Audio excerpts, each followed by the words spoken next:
Good morning, good afternoon, and good evening, everyone. And thank you so much for being here today. We are so excited for today's Power Hour brought to you by SIG University. We have incredible content being brought to you by GEP. So let us start with why you're here today. How procurement can organize for successful innovation today and tomorrow. And I'm so excited to introduce our presenter, Santosh. Santosh Nair heads up GEP's professional services organization with global accountability for GEP's cloud deployment engagements. He also heads up GEP's customer success practice, enabling clients to derive business value from digital solutions. He has over 20 years of experience in leading business transformation engagements for global organizations. Here at GEP, Santosh helps CIOs and CPOs with long-term digital cloud strategy, best practice processes, data transformation, and management strategies, as well as platform deployment, change management, and ongoing digital innovation. Santosh holds an MBA from the Wharton School of University of Pennsylvania and a bachelor's degree in industrial engineering. So Santosh, with that, we welcome you and thank you so much for being here today. Thank you very much. Glad to be here. Welcome to the audience here and globally.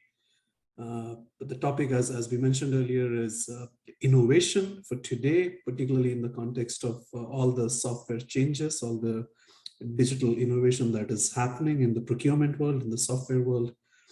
So before I get started, a quick introduction about GEP and who we are as a company and what we do. Most of you might be familiar with GEP. We are a global leader in supply chain transformation, particularly focused on procurement. We have close to 500 clients, most of them Fortune 500 in different parts of the world, over 110 countries. We support these clients both on the services side, helping them design their procurement organizations and deploy category strategies, find better ways to manage their spend, as well as assist them from a software standpoint using our end-to-end unified procurement and supply chain applications. So with that, let's go into the topic of the day, which is how procurement innovation can shape procurement leadership, procurement value add today, as well as in the future. Some session guidelines, attendees are muted, they are off camera. We will keep the chat window open for questions. We will reserve the questions for the end of the session. So please type any and all questions, comments on the window. We will address as many as we can at the end of the session. All right, so with that, I think as we get started, it's worthwhile to look at the overall macroeconomic context that all of us are dealing with, which is not expected to change anytime soon. And this is the context in which the CEOs, right, CPOs are all operating. And any problems that we try to solve, any solutions that we try to deploy, have to take into account this particular context. So starting with the economic challenges, right, this overall outlook of a potential recession, if nothing else, an economic slowdown globally, both in the US as well as Western Europe, geopolitical uncertainty with a prolonged war, as well as a slowdown in China, as well as global interest rates and inflation, likely to lead into challenges in 2023 and potentially into 24. On the workforce side, talent attrition continued to be a problem until recently. And good talent, particularly good software talent, digital talent, continues to be a challenge to retain for larger organizations. Expectations that some of our key staff have in terms of what they need from their roles, right, after the pandemic, challenges with hybrid models, challenges with what they need versus what a company is expecting, engaging with HR, right, functions on how procurement can operate. Continue to play a role, will be the theme throughout 2023 as well. And on the supply market side, we continue to see commodity price challenges. Inflation has not left those intact either. Commodity shortages, which go well beyond chips to pretty much most direct materials, as well as ongoing supply chain constraints, which is showing some signs of easing up, but expected to play a pretty big role going into 2023 and 24, all of which manifest in different ways as procurement professionals figure out category strategies, spend management processes, and digital investments. None of these themes are going to drastically change in the next couple of years. And most companies that we are working with are preparing to make sure that they have the right capabilities, the right infrastructure to tackle these challenges over the next few years. Now, with these challenges, the expectations from procurement leaders continue to grow as well.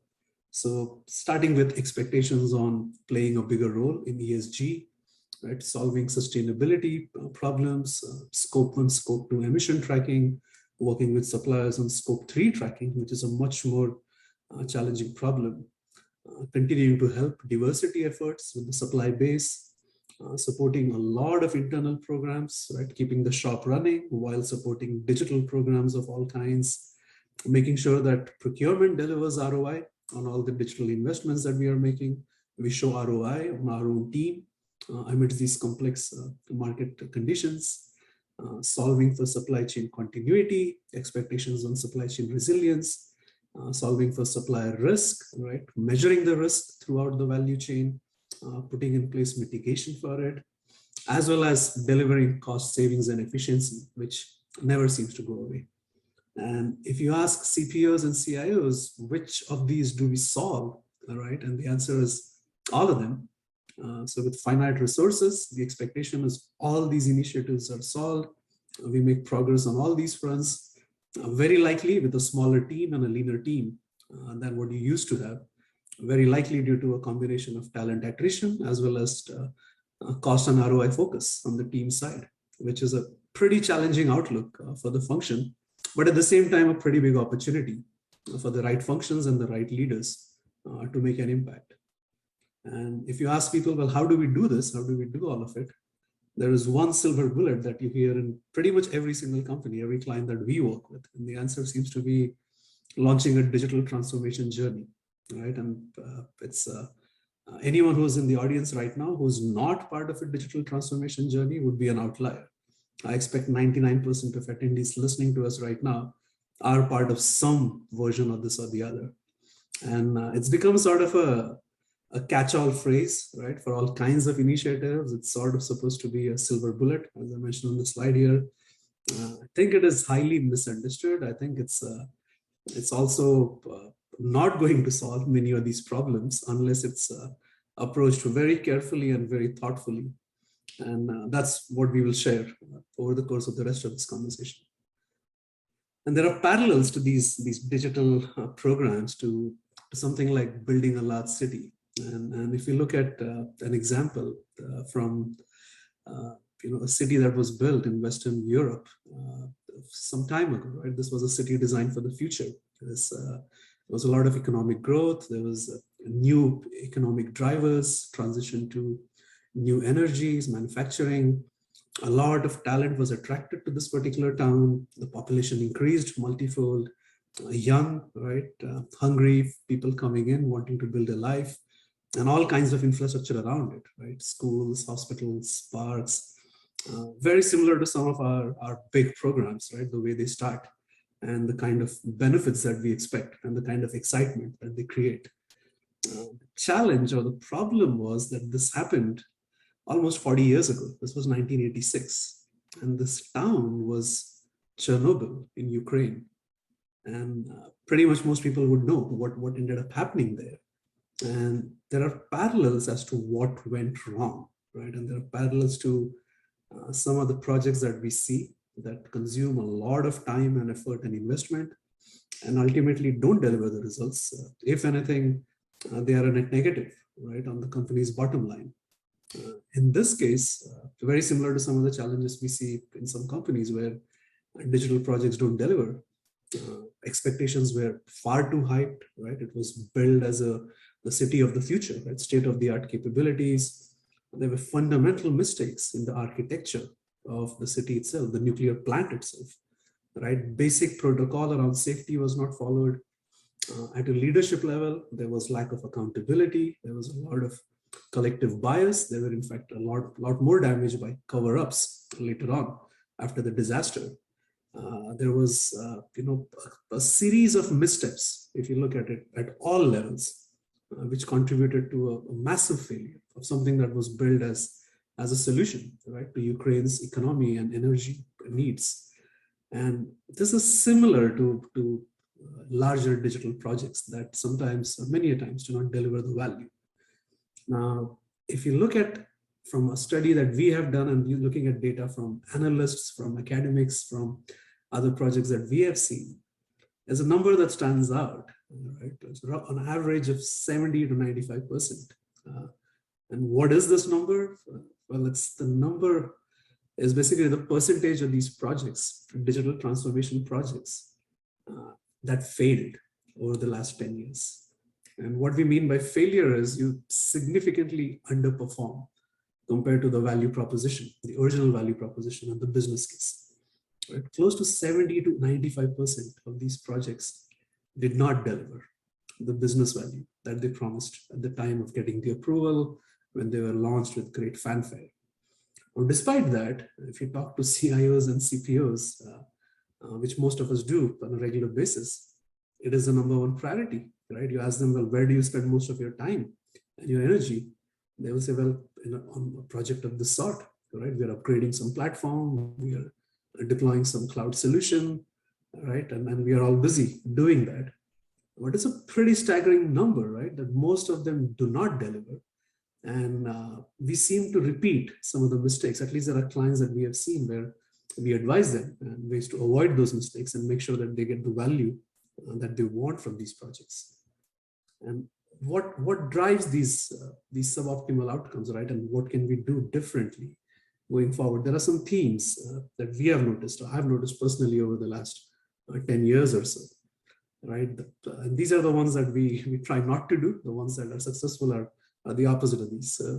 The expectations at the beginning of the project, right? The ones that are overly unclear, overly optimistic, that start with the plan that we're gonna completely transform how we operate, right? It's gonna be Amazon-like. When you shop tomorrow across a complex global organization that has millions of line items and material masters, or it's gonna make contracting as easy as one click without taking into account all the complexity that comes with it, and over-promising to the end users as well as over-promising to the executives in terms of the business value that they will realize is a number one problem. Because when you do that and you underestimate the complexity and the budget and the effort required to make it happen, you're bound to fail. It's going to be a very hard metric to live up to, right? There's also a challenge we see where executives, senior executives, are not fluent in digital strategy. Right? They look at business cases, they sometimes come to sponsor board meetings, right? They approve things, right? They are informed. Many a times their understanding of what will drive value, what is the inherent complexity is very limited, right? And they get caught up in the hype of the next big thing in software. And that lack of fluency prevents them from appreciating the complexity, asking the right questions along the right route. Right, as well as holding people accountable. And the need for that digital fluency cannot be overstated. I think SIG University is playing a role in making sure that there is that training, there is that awareness. There are many other ways of doing it, but ultimately executives need to be clear what is it that they're trying to achieve and how they're going about it. There's also a pretty big imbalance that we notice in underestimating the degree of process transformation required to make software work. Right, be it your policies, be it your procedures, be it small details around sourcing, contracting, right, approval flows. A lot of times software cannot solve for a suboptimal process, and fixing these processes takes time and effort. And we have seen companies that don't do a good job of it ultimately fail to deliver value. And as we look forward the next 5-10 years, these are things that absolutely have to work for us to play a much bigger role as a procurement community. And then when it comes down to execution, right, the actual execution of the program, there are challenges that we have seen. There are companies who want to go agile, right, who want to go down sprints and scrums and whatnot. But occasionally they miss basic things around, well, can we put in place proof of concepts? Can we deliver value, right, in a shorter sprint? Can we fail fast? Which are the principles of agile, right? Sometimes there are There's a focus on following agile by the book and not really living up to the principle of delivering value fast in short bursts, right, to the organization before we scale much more. And then not focusing enough on end users and the business impact, right? Getting so hung up on the software itself, right? The mechanics of deploying the software. Missing out on, well, is it truly adding value to the end user, right? The supplier, the person who's trying to buy something, the person who's trying to get a contract amended, the person who's trying to pay an invoice. Is their day-to-day life better? And are they seeing efficiencies as we keep on designing it? Sometimes that is lost, right, in the actual mechanics of deploying the software itself. And finally, underestimating how big a role data and content play in all this, right? Ultimately, the reason Amazon works is because it's not just a search engine. Behind all that, there is a massive library of indexing, right, of referencing data and managing it. And you look at organizations today, you look at the quality of your supplier master, you look at the quality of your spend data, you look at the quality of your contracts. If there's anyone in the audience here who feel very good about the quality of the data, the governance and protocol and standards that you have around it, you would be in the minority.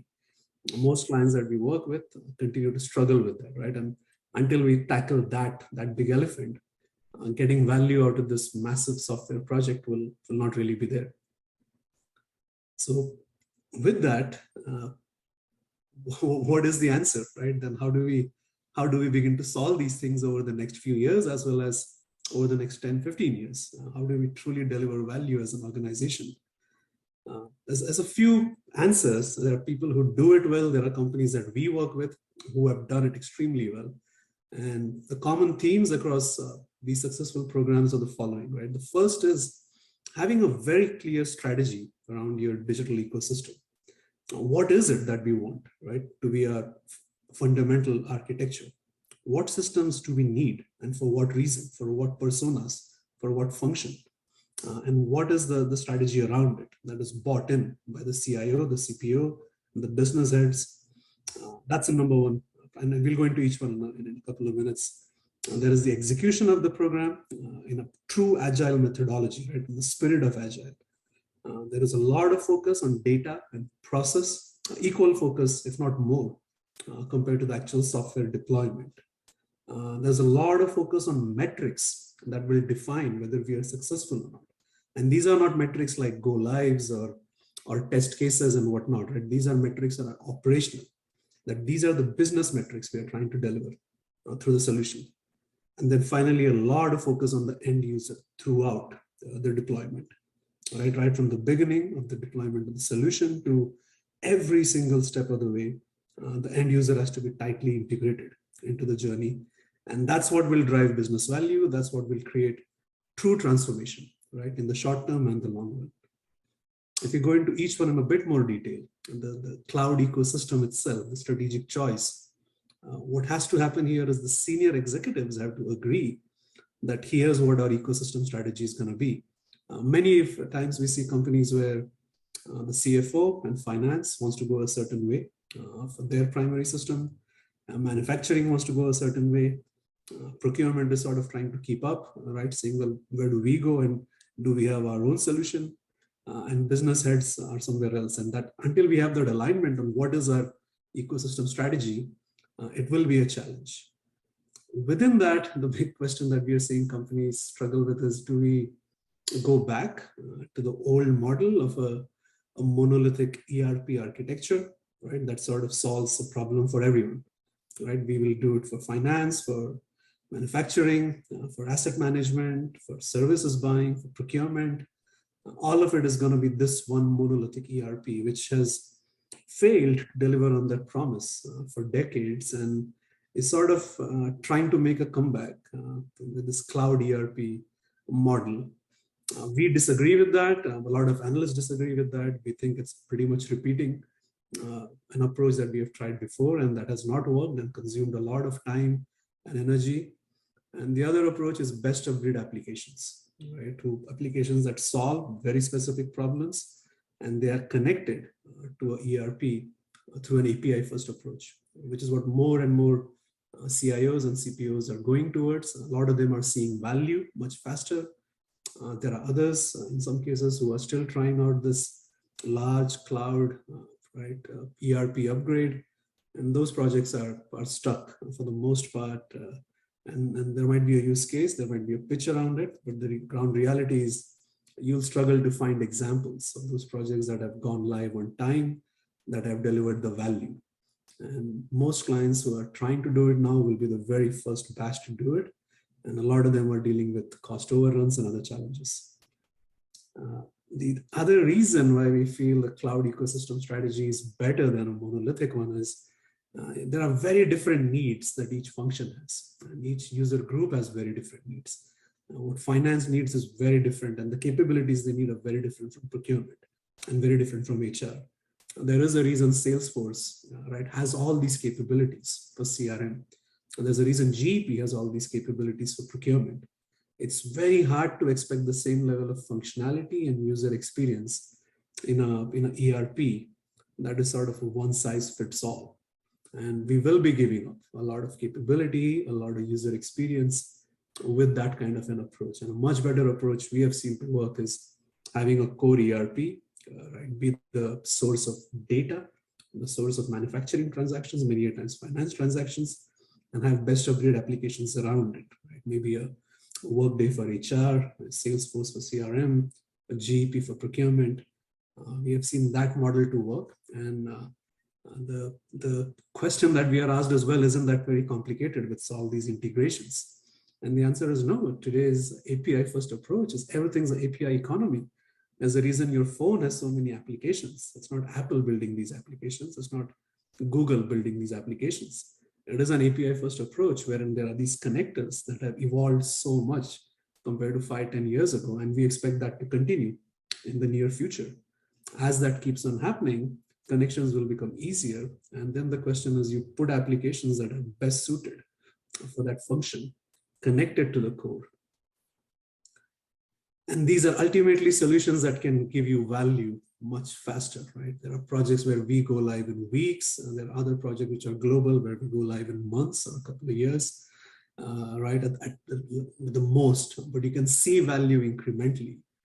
Most larger projects that we have seen of cloud ecosystems or cloud ERPs rather, you go lives are years out, and any value generation is even beyond that. So if you want to be truly agile, I think the focus has to be on showing that value in increments using a cloud ecosystem model. And as I said in the first point, getting that alignment at the executive level, that this is our strategy. We are going to go for applications that best serve the purpose of procurement.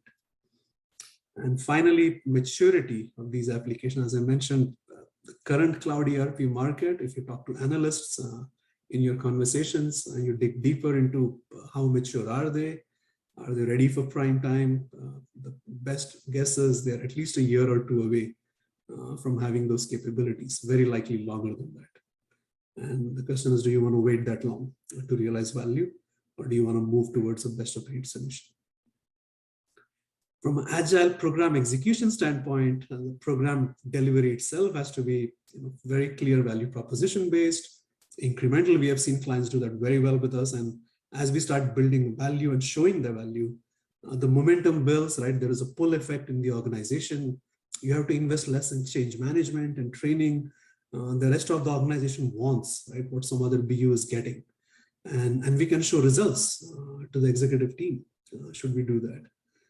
Funding is tied to milestones. That's what we encourage. Instead of funding a mass 5-10 year project tied to specific milestones, use real design thinking and agile approaches, right? The idea of getting user problems into the design, which processes to fix, right? How do we fail fast throughout the execution?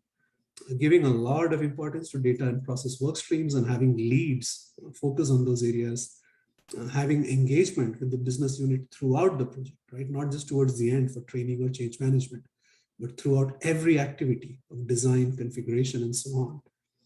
And having a role in the program that's not just focused on deployment milestones, but the ROI, the outcome, that did we deliver the value?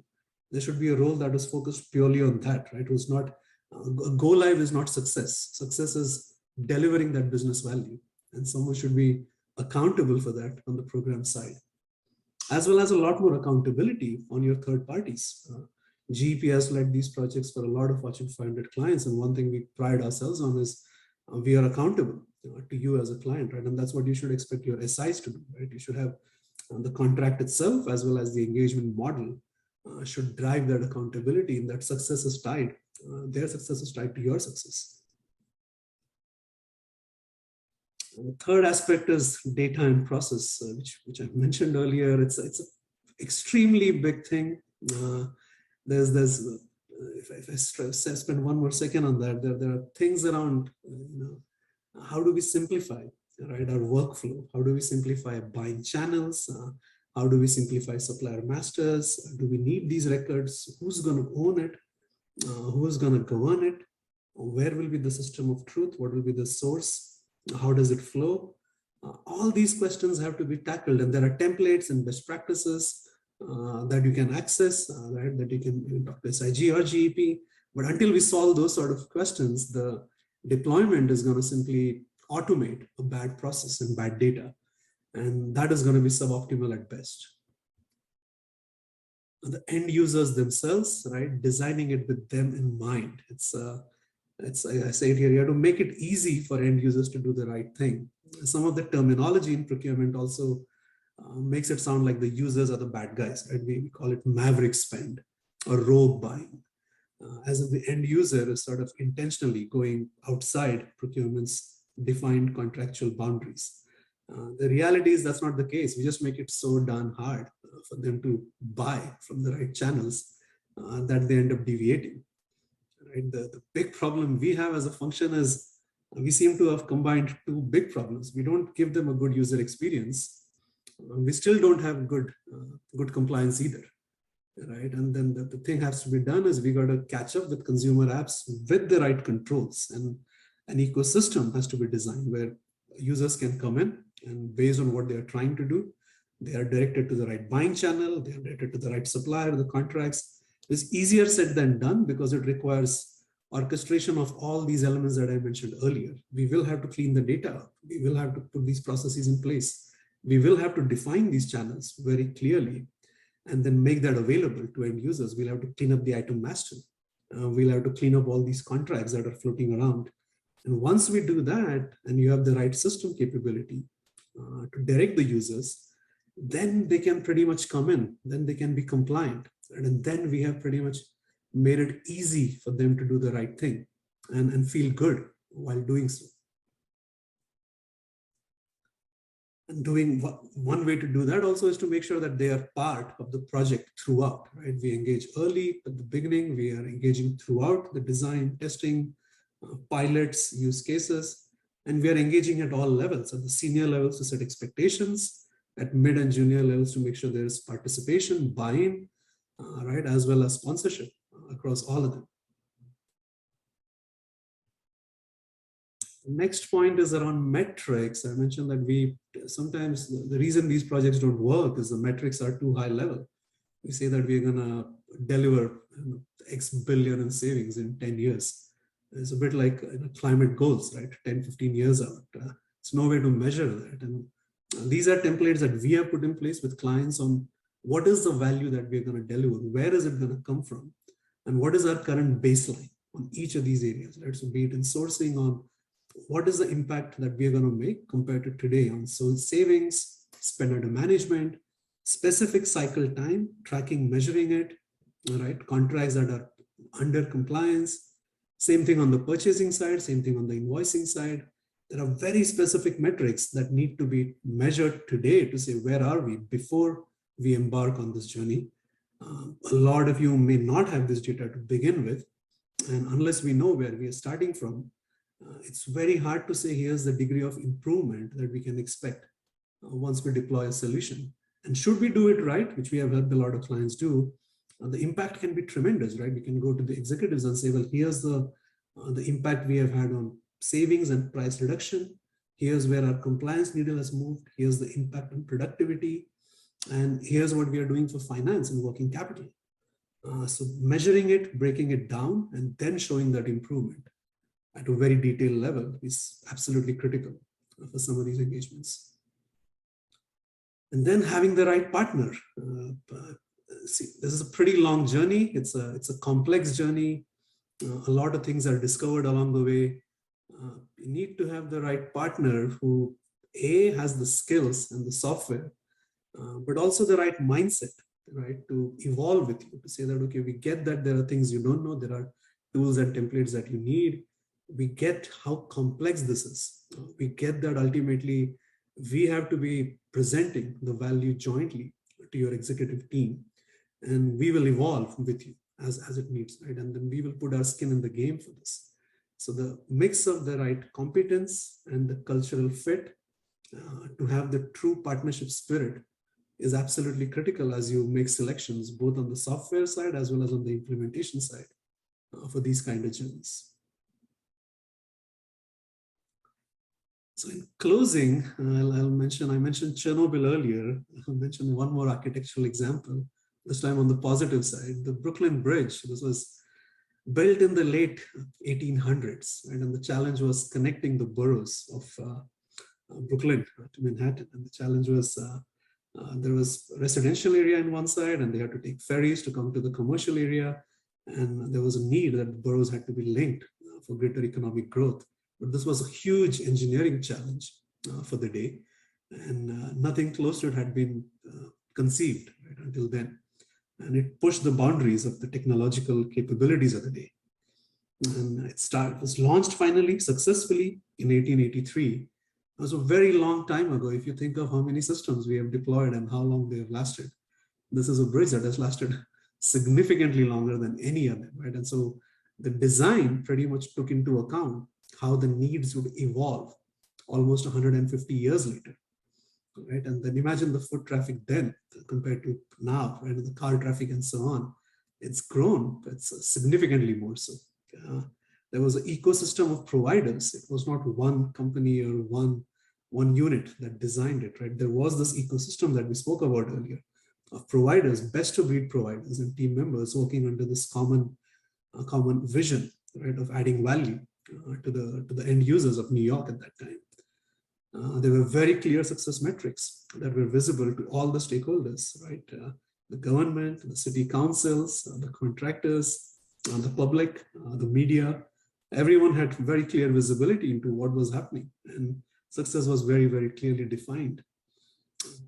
It adapted to technology that changed, and which is one more thing that procurement has to do over the next 10, 15 years. Right? There are things that come up, some of which are hype, some are real, and we have to be able to sift through that, right? Figure out the signal in the noise and adapt to these changes. When they started the construction, steel was not available. The design was for iron, and then they moved on to steel as it became more widely available. The lights on the bridge, right, initially were gas powered. Electric lights became more available down the line. They made the adaptation and they evolved, and they made sure that they got the right technology for the right solution that they wanted to use. There was a lot of excavation involved, right, to reach the solid bedrock under the river. And it was very similar to what we have been talking about with process and data. The bridge is just sitting on top, right? We have to make sure we solve these underlying themes of process and data for it to be sturdy and for it to sustain over the long term. And finally, it was very cost efficient. It cost $15 million. Even inflation adjusted, it's significantly cheaper, right, compared to some of these massive programs that we got to deliver.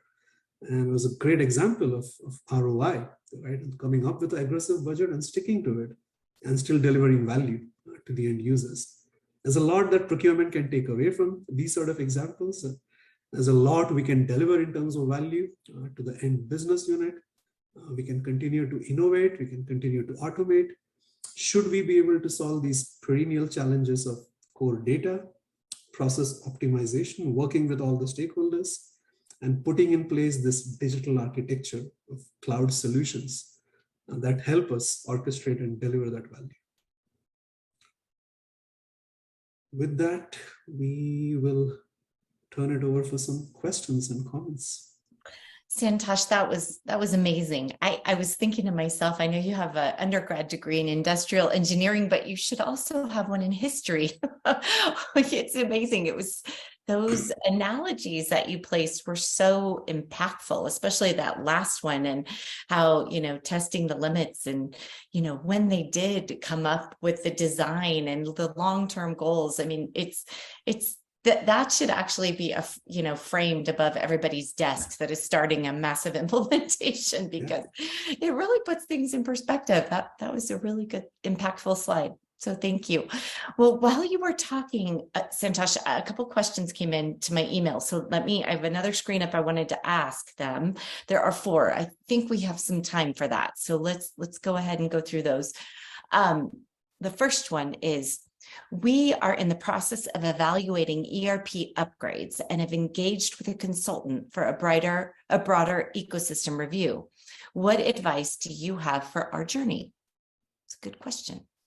Yeah, it's a good question. There's a lot of clients in that space right now. Everyone has been told that there is a end of life in sight for some of these behind the firewall solutions. ECC has announced it. Oracle has announced it, and everyone is on the bandwagon now to upgrade. From the ones who have done it, there's only a handful of clients we know who have sort of gone through the process fully, and maybe 1 or 2 who actually have gone live. What I would mention is be very clear on what is the value that you're trying to deliver. If the need is, well, they're going to sunset the application, we need to upgrade, and that's it. That's not much of a business case for a project that is likely in the hundreds of millions of dollars, and that's likely going to take several years. It's a good opportunity because these projects don't come along that often. These are once in every 10, 20 years. It's a great opportunity to take a relook at your entire digital ecosystem, right? To say, how many systems do we have? And do we have a bunch of, there's a specialist contract management solution there. There is an OCR tool here. Here's what manufacturing is using. There is an asset management solution there. You put everything on the table, but also start thinking of the business value that the end users are expecting, and start thinking of which solution can best orchestrate that. It's also super crucial to educate yourself on what these solutions do. Sometimes we think it's too difficult or too technical to go into that. It's not. It's very easy to peel a couple of layers off to say, well, what does this mean? What does HANA mean? What does HANA database mean? What does it mean for us to have a cloud solution? What is a basic API structure? And why is it different? Because the big question that everyone will run into is, do we go for a one-size-fits-all ERP solution? And this time, ERP will deliver. This time, they will deliver compared to all these years. Or do we go for something more nimble, this ecosystem model? And once you start going down that question, you start getting more questions on, well, what does it mean for integration? Do we need so many systems? What does it mean for data transfer? And there are answers to all this. We have come so far in terms of solving for those problems. I don't think anyone would consider replacing Salesforce, for example. It's for CRM, it's something else, right? And the same has to be applied to, the lens has to be applied to procurement.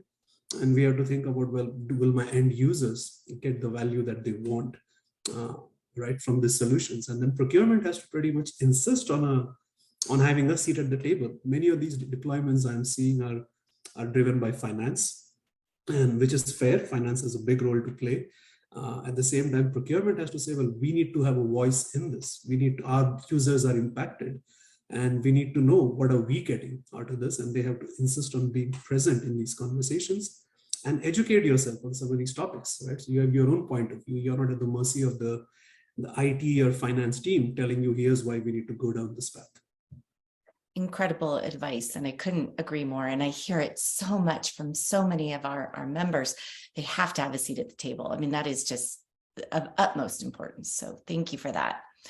The next question was, most of our projects have long timelines and we struggle to show interim ROI. Do you have examples from other clients wherein you balanced larger digital projects with short-term business value? Absolutely. Yeah. So that's also one more thing with these ERP upgrades. The challenge is showing value, right, in the near term, because these projects go on for years.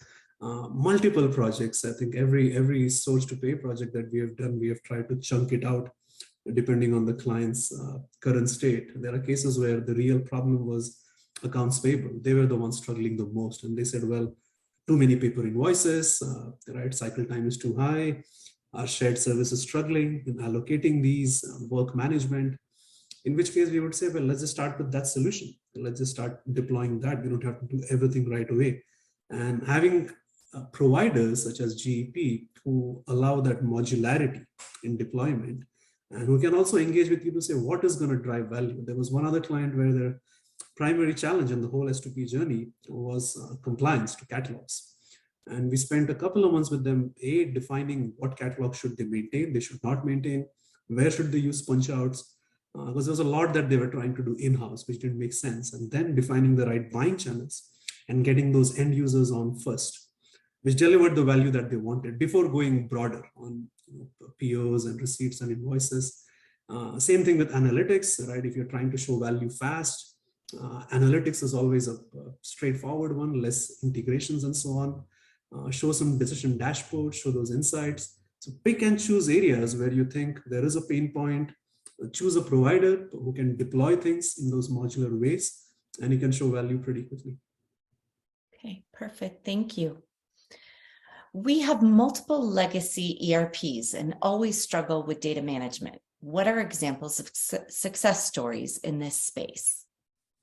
So data management is a bit like digital transformation, right? It's too broad a term to grapple with. I think what procurement has to do is start becoming a bit more savvy in terms of defining. These are the 3 or 4 data elements that we struggle with all the time. And they tend to be the same. There's this supplier data, there is contract data, right, tied to catalog data many a times. That's largely, the rest of it is information, but these are the core master data elements. And the challenges tend to be too many records, right, not cleansed. And you need to have, devote some time and some energy and some resources and maybe a task force and bring in some experts who can say, okay, we can talk about this at a specific data element level. We are not talking about general MDM strategies. And then engage with those providers such as GEP to say, okay, for these elements, what do you recommend in terms of cleansing, in terms of data storage and source of truth, in terms of governance standards that you have seen other clients do, and who should be owning it? What should finance own? What should procurement own? And get those sort of detailed solutions in place to make progress. Perfect. And do you have any specific success stories or We do. So there's a client, there's a bunch of them, but there's one client I'll pick in Houston, global oil and gas company. And their challenge was a disconnect between their contract data and their catalog data. And right, contracts were being used purely for terms and conditions, had no linkage to catalogs, the pricing was being maintained, system limitations with ERP, as well as process challenges. And what we did was over a few months said that, well, in GEP, the solution is something called a price book. Lines have to reside in a catalog, in a contract rather, right, with the overarching limit on it. And then we worked with them to cleanse their existing catalog and contract information, made it available on GEP, and took it off their ERP system, making it easily available to all the end users for consumption. Similar things on supplier data with certain clients where multiple ERPs, multiple supplier masters, we put in place a GEP solution to act as a layer on top. It's also involved cleansing it offline, bringing it in the system, and then maintaining and governing it throughout. Perfect. Thank you. Last question here. With the pace of change accelerating, how do you see the role of procurement leaders changing in the next 5 to 10 years? This is always a good question. It is. Yeah, I think we have to get the basics right first. We have to, some of these things that we have been talking about, these are not new, right? These are topics that have existed 5 years ago, 10 years ago. I think we have to finally solve these, and these digital projects are an opportunity to do that. I think some companies will get it right. Some companies will go through it the way they have gone through other such projects and have suboptimal results. We get these right, automate these processes, orchestrate these for end users to consume from procurement, and then shift our focus to truly value-added services, to truly engage with the business to see what is their problem, right? They want us to solve other things. They want us to solve real risk with suppliers. They want us to solve sustainability and diversity. And we can't be dealing with automating basic procurement and sourcing while we do that. All right. So we got to get this automation done once and for all and focus on true value added capabilities, a lot more engagement with business units. What I've seen in the last few years is businesses have a lot more authority, a lot more autonomy, right, and a lot more independence to solve their own problems. They're looking for support, but they need the engagement such that we understand their issues and we are not just a back office provider for them. But we need to get these right for us to engage on those strategic topics. Yeah, brilliant.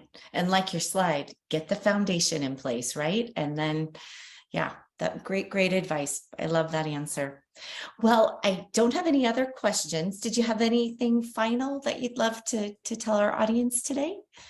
Yeah, I think most of us, as I said, right, would be shocked. The statistic of projects that fail close to 80-90% of the time, yet most of us are doing it again and again. It would not work, right, in any other aspect of life. Right. And I think digital transformation, it's an opportunity. It's an opportunity to get it right. It requires bold leadership from procurement to call out what is the value we want to add, how do we do it, and to truly steer the ship in that direction. It's a great opportunity for us to make an impact, but we have to play a central role in these programs and not just tag along. Yeah, well, thank you. And Santosh, I so enjoyed our conversation today. Really relevant, good information. And I just want to thank GEP and yourself for being here with me today. It was really a wonderful hour to spend with you. Thank you, so Stephanie. folks, thank you also for attending our day. Oh, I apologize. I was just saying thank you to SIG and to you, Stephanie. Oh. That's wonderful. Thank you very much. Yeah. Oh, wonderful. Thank you. And to all of you for being with us for this hour, we are very grateful. We hope that you all have a wonderful rest of your day. This incredible deck that Santosh has put together for us will be sent to you as well right after this webinar. So please, Santosh's information, we can put it up on screen if we want. But if you have any questions, you can reach out to Santosh or anyone here at SIG, and we will get any of your questions answered. So thank you so very much, everyone, and have a wonderful rest of your day. Bye-bye.